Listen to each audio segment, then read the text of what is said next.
At first, take my salam. Assalamu alaikum. To be a good salesman, one first be a good person.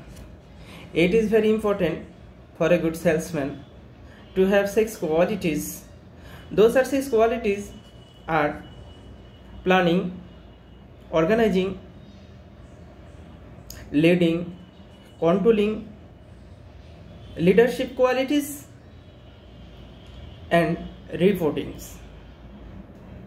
Someone knows these 6 tasks, then he can do well as a good salesman. Practice active listening. Pay close attention to what your customer are saying and ask clarifying questions. Build support. Establish a connection with your customers by finding common ground and showing genuine interest.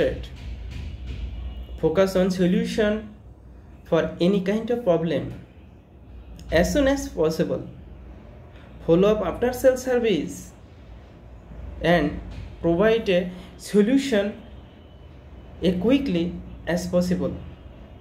Then he is a good salesman. It is very essential and effective for your career.